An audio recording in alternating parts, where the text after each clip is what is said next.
Bismillah, alhamdulillah, wassalatu wassalamu ala rasulillah, amma ba'd. Alhamdulillah, akhirnya yang ditunggu-tunggu oleh kaum muslimin dan kaum muslimin juga mungkin kalau di kalangan keluarga Pondok Darul Wahyain berkaitan ini dengan wali santri. Ini pertemuan yang jarang-jarang, alhamdulillah udah ada narasumber yang memang sudah ditunggu-tunggu untuk kita bisa banyak berbicara tentang pengelolaan keuangan. Alhamdulillah sudah ada Pak Yudi, ya Pak. Sehat Bapak? Alhamdulillahirabbil alamin.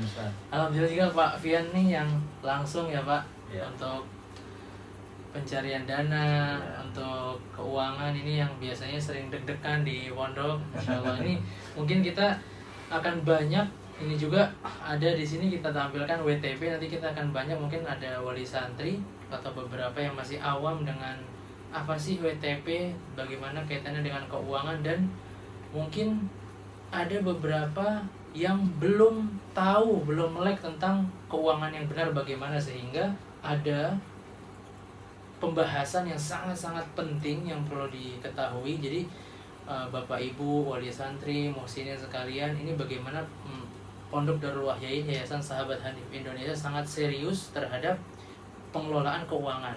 Maka di sini hadir Pak Yudi sebagai narasumber, mungkin akan banyak bercerita tentang keuangan. Yang pertama-tama mungkin Pak Yudi tentang akuntansi itu sendiri, Pak Yudi. Mungkin gimana sih maksudnya untuk orang awam ini secara simpel gitu, Pak Yudi, akuntansi itu apa sih? Ya, bismillah, walhamdulillah, wassalatu wassalamu ala rasulillah. Nah, terkait dengan akuntansi, ya saya di sini kan sebagai bendahara Yayasan Sahabat Hanif Indonesia yang menaungi Pondok Darul Wahyain. Nah, akuntansi itu sebenarnya secara bahasa itu ya ilmu atau teknik terkait dengan pencatatan ya, terutama pencatatan keuangan. Kemudian yang secara teoritis mungkin itu terdiri dari proses pencatatan, pengukuran, kemudian pelaporan, seperti itu ya kan. Pencatatan itu ya kita mencatat semua transaksi keuangan sesuai dengan prinsip pencatatan, sesuai dengan akun-akunnya. Kemudian ada pengukuran juga gitu kan, yaitu kita pengukuran itu berkaitan dengan ukuran, standar atau metode yang digunakan, jadi nggak keluar dari jalur lah, ada kaidahnya seperti itu. Kemudian ada pelaporan keuangan, itu adalah menggambarkan proses kita bagaimana untuk membuat laporan keuangan yang sesuai dengan standar tersebut. Ya kurang lebih seperti itu, Ustaz. Jadi kalau ada orang awam ini Pak Yudi, kadangkala kita baru bentuk yayasan, kita baru usaha misalnya, ya udahlah pencatatan aja. Akuntansi itu kayaknya apakah khusus untuk perusahaan misalnya atau bagaimana, bahkan ada yang mohon maaf dibilang anti dengan akuntansi itu Pak Yudi. Jadi gimana gitu Pak Yudi? Nah, akuntansi ini bahasa Inggris, ini bahasa serapan, ini dari luar gitu kan, bukan dari Islam seperti itu gitu kan. Nah, sebenarnya kalau kita kembali ke ilmu akuntansi itu, ilmu mencatat itu, sebenarnya memang secara bahasa memang akuntansi itu dari bahasa Inggris. Cuman bukan berarti di Islam itu tidak ada akuntansi gitu kan. Bahkan sebenarnya kita kan sebenarnya sama-sama sudah tahu ya, kalau Islam itu pernah mengalami masa-masa kejayaan pada masa dahulu seperti itu kan, yang kemudian karya-karya ilmiahnya itu dari cendekiawan Islam itu banyak sekali, termasuk di bidang akuntansi gitu. Meskipun sekarang ini secara akademis itu yang dikenal sebagai bapak akuntansi itu Luca Pacioli dari Itali seperti itu. Yaitu seorang pendeta dari Itali yang bukunya tentang akuntansi itu di tahun 1494 Masehi seperti itu. Padahal begini, pada era zaman dulu itu Islam itu, waktu kejayaan Islam, ada itu ilmuwan yang bernama Al-Khawarizmi, itu di abad ke-9. Itu kitabnya Mafatih Al-Ulum, kunci-kunci ilmu pengetahuan gitu. Nah, dia itu memperkenalkan Kitabat Al-Amwal gitu kan, pencatatan keuangan. Dan beliau itu merumuskan sistem pencatatan itu untuk administrasi pemerintahan, termasuk pencatatan kas, piutang, dan perhitungan zakat juga. Kemudian ada Al-Mazindarani, itu di abad ke-14, menulis buku Risalah Falakiyah, kitab Asyikoyat gitu kan, Asyokat. Asikoyat gitu. Jadi buku ini merupakan karya luar biasa yang menjabarkan sistem akuntansi itu udah seperti sistem yang sekarang, double entry. Jadi kalau misalnya belajar akuntansi nanti ada istilah double entry seperti itu. Ada debit, ada kredit, seperti itu Ustaz, kurang lebih. Jadi memang pencatatan itu di dalam agama kita pun memang urgent ya Pak Yudi ya. Betul, jadi memang bukan sekedar apa ya perusahaan gitu kan. Jadi untuk yang memang misalnya ada yang bilang ya akuntansi ya sederhana-sederhana aja, mungkin ada yang penasaran juga apa sih memang landasannya untuk akuntansi itu diadakan, apakah ada undang-undangnya atau bagaimana Pak Yudi? Ya kalau akuntansi itu kan sebenarnya di perusahaan itu atau di sebuah entitas itu butuhnya itu, kalau kita ada hal-hal yang berkaitan dengan keuangan, kalau tidak kita catat, biasanya kalau di perusahaan itu kaitannya dengan ini perusahaan kita nih berkembang apa enggak sih, dapat untung apa enggak sih, seperti itu kan. Yang bisa menjelaskan itu adalah catatan secara akuntansi. Kalau nggak dicatat secara akuntansi, kita nggak akan tahu gitu kan perusahaan ini seperti apa. Nah kalau di yayasan itu adalah sebagai satu pertanggungjawaban kita kepada para muhsinin, para donatur seperti itu kan.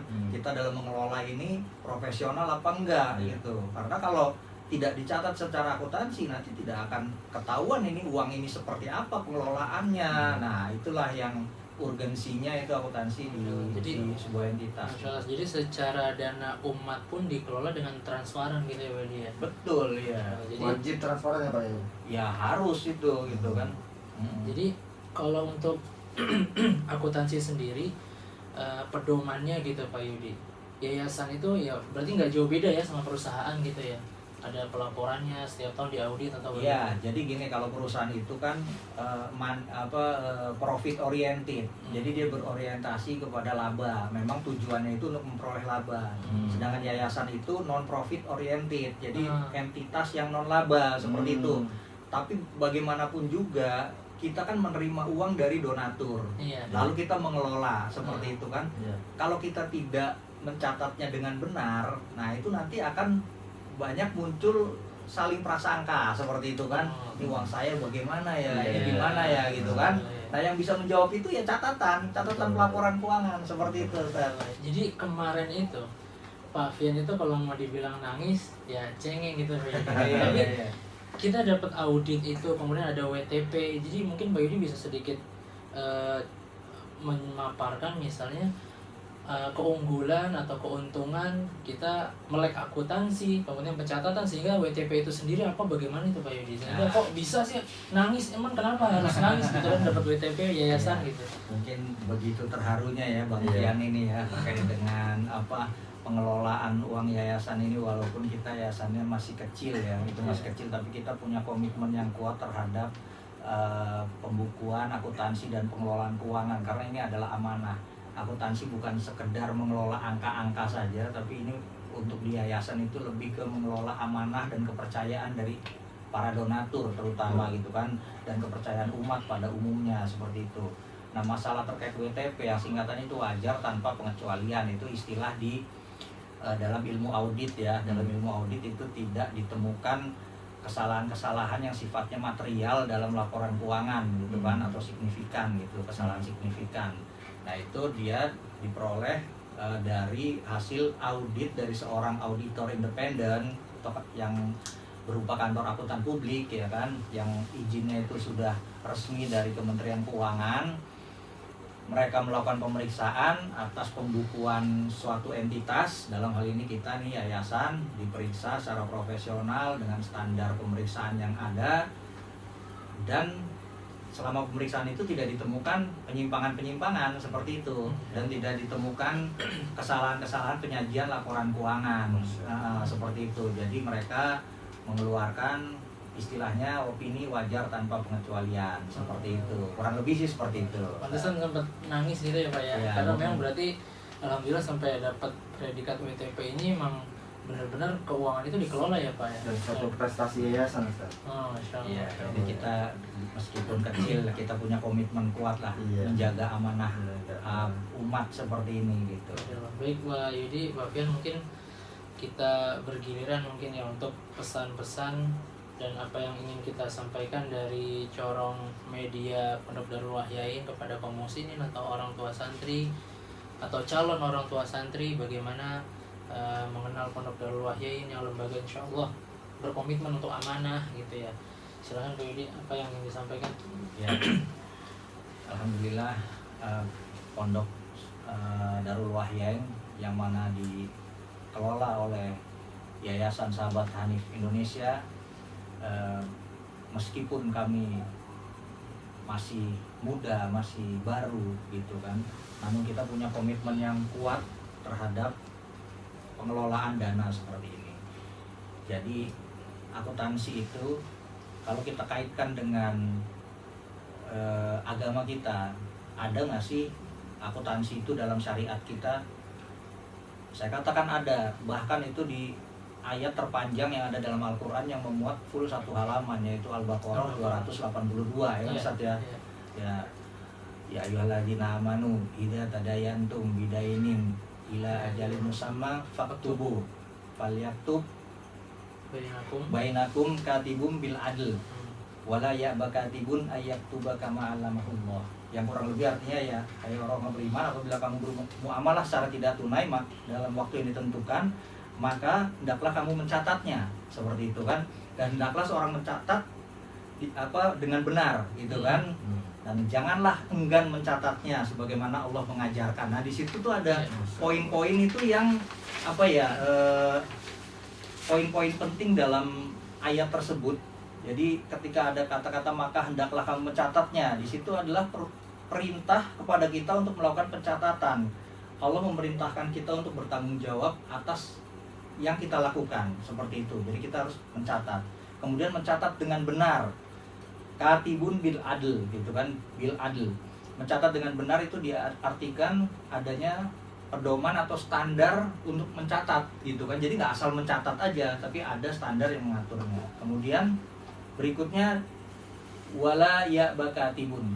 Janganlah engkau enggan untuk mencatatnya. Nah, di sini Allah melarang kita untuk enggan mencatat karena itu nanti akan melahirkan mudorot gitu kan. Kalau kita tidak sama-sama kenal gitu Pak. Iya, seperti itu. Kan syariatnya itu memang harus dicatat harus dicatat seperti itu. Apalagi di ayat-ayat selanjutnya nanti ada kan dengan saksi lah dan lain-lain seperti itu kan. Karena banyak nih di kita awalnya nih perkenalan di tempat yang baik ya, pengajian gitu kan, akhirnya bahas bisnis, kemudian menjalankan bisnis, tidak ada pencatatannya, tiba-tiba di kemudian hari ributlah mereka gitu kan. Nah itu bukan 1-2 ya kan Ustaz ya. Kemudian ya kita kan sering ketemu tuh ya seperti itu kan. Ya gitulah kurang lebih Ustaz ya. Jadi semoga kita bisa istiqomah terus dalam menjaga amanah umat ini gitu kan, tetap memberikan yang terbaik dan tetap menjaga keuangan dan akuntansi sesuai dengan standar yang berlaku seperti itu. Jadi memang untuk mungkin rekan-rekan juga yang punya yayasan juga Pak Yudi, agar kita mengajak lah untuk lebih melek keuangan gitu ya, pencatatannya. Jadi mungkin ada yang tadi mungkin sedikit anti dan seterusnya. Ini apakah memang ditekankan gitu Pak Yudi untuk ada nggak sih metode yang lainnya selain akuntansi, misal untuk pencatatan memang yayasan itu dituntut dalam undang-undang, misal apakah ada undang-undangnya gitu? Oh ada jelas, jadi memang di yayasan ini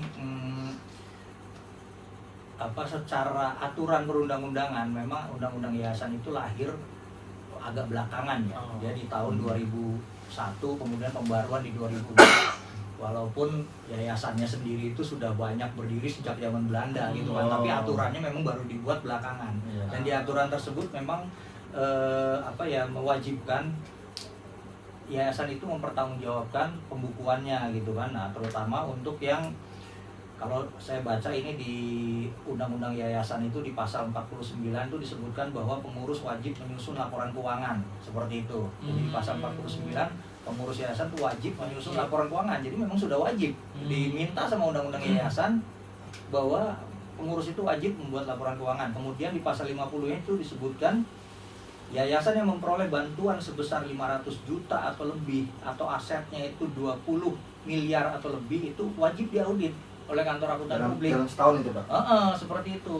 Nah kita sebenarnya belum wajib nih, tapi karena kita ingin menjaga amanah gitu kan. Nah kita kan masih kecil nih gitu kan. Cuman kita ingin menjaga amanah umat, kemudian kita pengen laporan kita memang bener-bener bisa dipertanggungjawabkan. Silakan pihak independen periksa kami. Ternyata pantesan nangis sebenarnya setelah diaudit angkanya luar biasa ya, nggak kerasa ya. Tapi kalau bilang nggak kerasa, takutnya tersinggung. Beliau yang paling kerasa soalnya dari duitnya.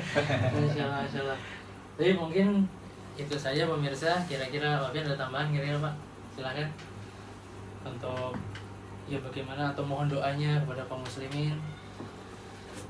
Ya, saya hanya berharap pada Allah agar Pondok Darwain ini tetap berjalan sebagaimana mestinya, tetap di jalur yang transparan mengenai keuangan, tiap tahunnya diaudit oleh auditor akuntan publik independen, dan semakin besar yayasan dan pondok pesantren ini, karena Pondok Darwain itu kita menitik beratkan kepada kalangan menengah ke bawah.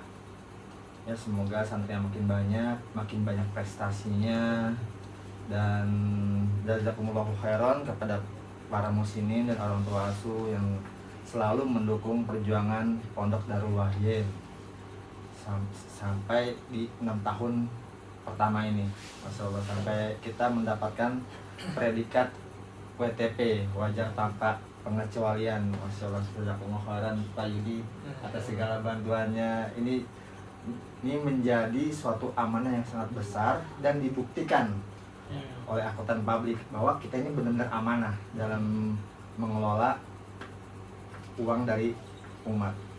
Ya, Itu, Ustaz. ini laporannya sudah Iya. diaudit ya kan. Oh, bisa semuanya ngelihat ya Pak? Bisa linknya ya? diakses. Bisa.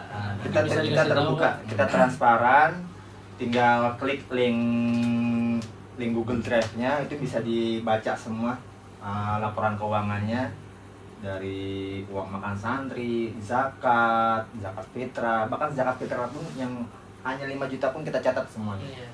Masya Allah, makanya kan masih kecil ya, mungkin lingkupnya masih seperti itu. Iya. Dan setelah diaudit angkanya ternyata luar biasa ya. Iya, Masya Allah. 1 tahun 1,7 miliar, Masya Allah. Jadi mungkin ada yang belum tahu, walaupun Pak Yudi sebagai akuntan publik, Iya, bukan beliau yang mengaudit kita. betul. Nah, jadi mekanismenya bagaimana Pak? Iya, jadi walaupun saya juga berprofesi sebagai akuntan publik, saya ini bendahara di yayasan, jadi kan nggak boleh gitu. Kalau saya yang mengaudit juga itu tidak independen namanya, gitu kan. Jadi kita harus serahkan kepada kantor akuntan publik lain. Saya di sini bukan sebagai auditor, tapi sebagai orang yang diaudit, gitu kan.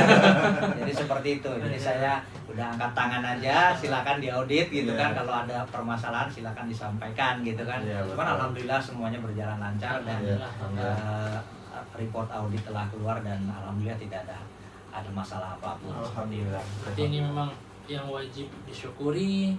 Kita wajib benar-benar bersyukur kepada Allah Azza wa Jalla untuk Betul. predikat ini, yang kita terus berdoa semoga Allah Subhanahu wa taala berikan kekuatan kita untuk istiqomah amanah. Ya, insyaallah mungkin cukup Pak.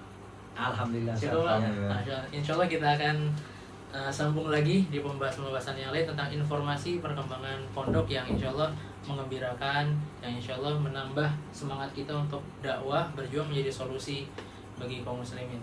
Mungkin ini yang bisa kami sampaikan. Mohon maaf kalau ada salah atau kekeliruan. Wassalamualaikum warahmatullahi wabarakatuh. Waalaikumsalam warahmatullahi wabarakatuh. Syukran Pak.